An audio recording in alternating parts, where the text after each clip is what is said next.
Well, ladies and germs, Wrestlemania 38 is in the books, and we have ourselves a new, I guess, WWE Undisputed Heavyweight Universal World Champ. I don't fucking know. But WrestleMania 38 is here. It's over, and let's just dive into it, because if you're here, you're trying to ask yourself, well, what just happened? It started off fun with Triple H coming out, saying some words, welcoming fans to WrestleMania. He got a big cheer and a big pop. You know, he did show up Saturday afternoon at Stand and Deliver. But our opening match was the Raw Tag Team Championship triple threat match with the team of RK Bro, our champions, defending against the Street Profits and Alpha Academy. And make note, Gable Steveson was in the front row. I wonder if they're going to change Chad Gable's name. And this is the triple threat match. All three members of each team were in the ring at the same time. You can only tag your partner. We started with Montez Ford, Matt Riddle, and Chad Gable. Gable told his opponents to shoosh, and they're gonna run that down our throats. But overall, this was an okay match. I think it was definitely better than the SmackDown Tag Team Championship match, but I think it had to do with Boogs getting hurt and they had to call an audible. But everybody got time to shine. Chad Gable and Otis are very, very, very underrated. And overall, it was a good quality match. The winning team was RK Bro, as Chad went for what did he go for? He went for a moonsault, and Randy hit him with another RKO. RK Bro retains. Street Profits came back into the rings to have some drinks with RK Bro. They brought in Gable Steveson, who got into it with Chad Gable. He gave him an overhead belly to belly, and that was a wrap. The worst thing about this match was the Street Profits didn't really lean into their new edgy attitudes, which I wish they would have kept going with, but whatever. Our next match was Omos versus the almighty Bobby Lashley, who got a very good entrance. This wasn't a great match. Omos struggled from the get-go. Couldn't really do a lot of stuff. I mean, everything with him was basic: clotheslines, takedowns, knockdowns. That's about it. Lashley's the more experienced guy here, and he tried his best to make Omos look good. But Omos is he's just weird and he's awkward. He needs more seasoning, but he's here now. Lashley won with a spear. Speared him about twice. First he speared him in the back, then he speared him in the front. This really is hampered from Omos, who hasn't improved. That's the bad part. But Lashley gets a WrestleMania win. I wonder what they're going to do next with him.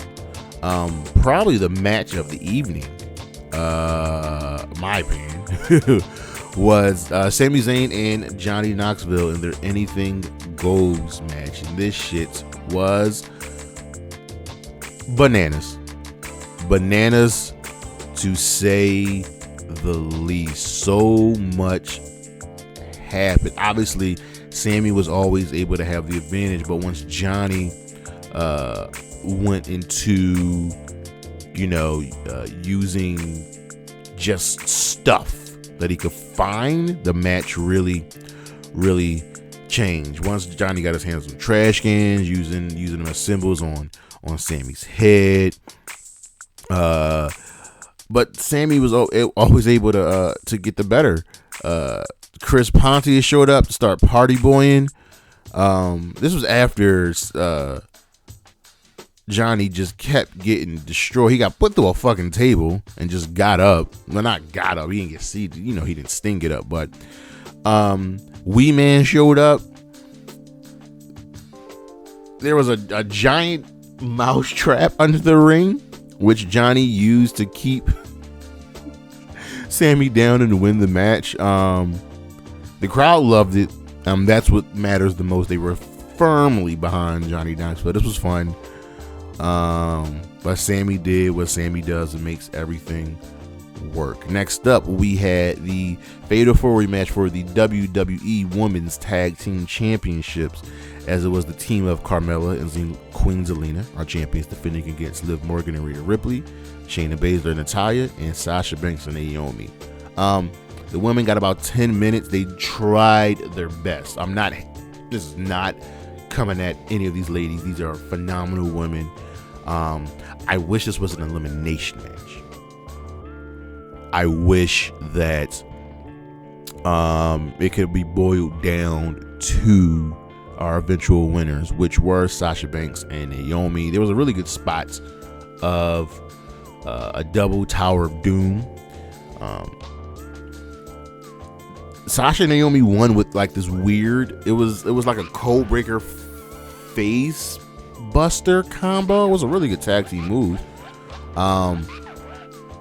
But all the women did well. I'll probably say Sasha and Naomi did the best, followed by Natalya and Shayna. I really wish they would use Shayna more. This was a go, and I'm happy Sasha and Naomi won. Sasha actually got her first ever WrestleMania win. There were quick tags, more chaos everywhere, but I'm just happy Sasha finally got a win at WrestleMania. If we can just get Asuka a win, this would be great. If we could start pushing Shayna Baszler more, I would also love that. Next up, we had AJ Styles versus Edge, and this was a good match, but it never really got out of second gear. There were moments where you thought it was escalating, it was growing, and it was building, but it never really got there. This was a fine match. That's for damn sure, but it was just something. It was just something about it. These guys put out really good moves. There were slow points, so guys could move to the next spot. But Edge won with, I don't know, I guess you can call it interference by Damian Priest. Priest just showed up. Remember we talked about in the High Risk Wrestling Podcast, episode 65, that Edge was supposed to be getting a heel faction, and he's there. This match went 24 minutes. AJ went for another phenomenal forearm, but Edge just speared him. And that was it. 1, 2, 3. Damian Priest joined Edge in the ring. They looked at each other and bowed, and I guess they're a team now. I guess we'll see where they go with this. Next up, we had the New Day taking on Sheamus and Ridge Holland, and this was not good. This was not great. Sheamus and Ridge Holland won in 1 minute and 43 seconds.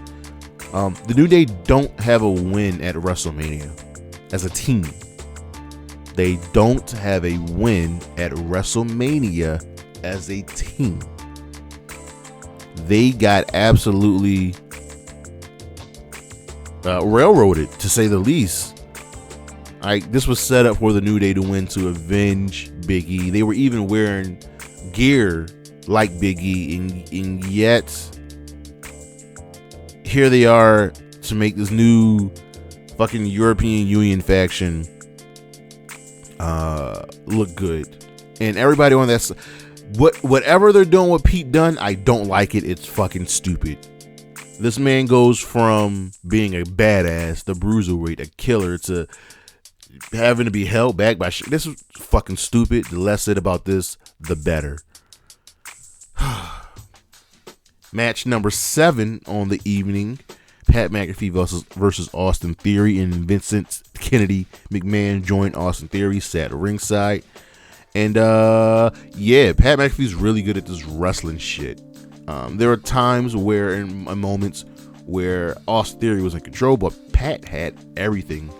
He went for a superplex, and Austin pushed him off the top rope, so Pat just did a backflip, and then just jump.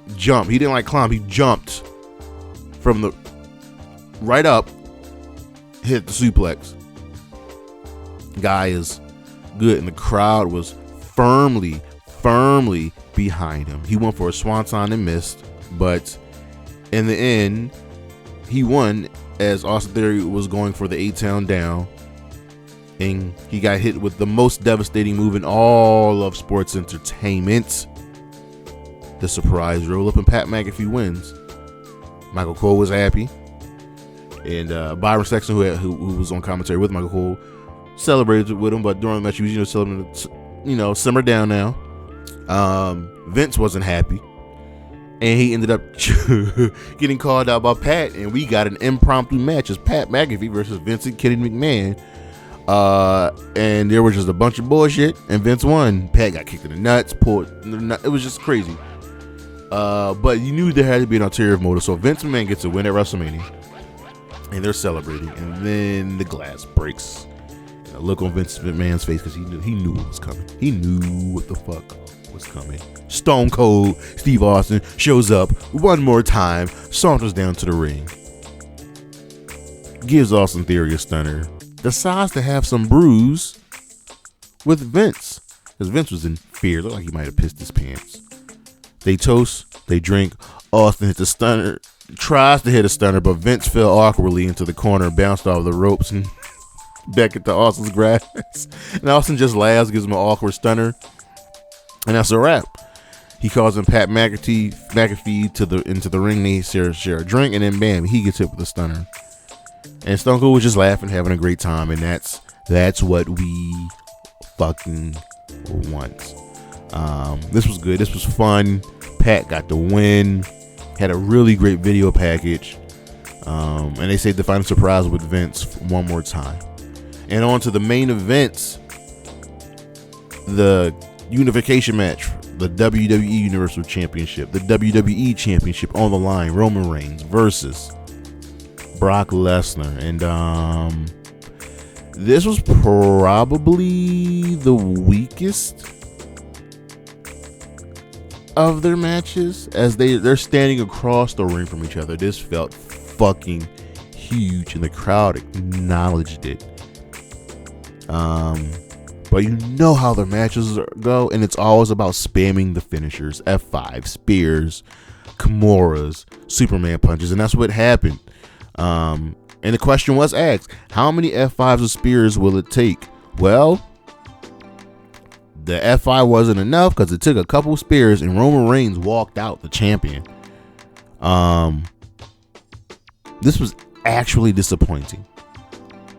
I picked Brock Lesnar to win on the Friday Night Era. I picked Brock to win, so I don't know where they're going to go now. This was disappointing. And Raw will have a new world champion by Backlash. Guarantee it. Guarantee they'll have a new champion soon.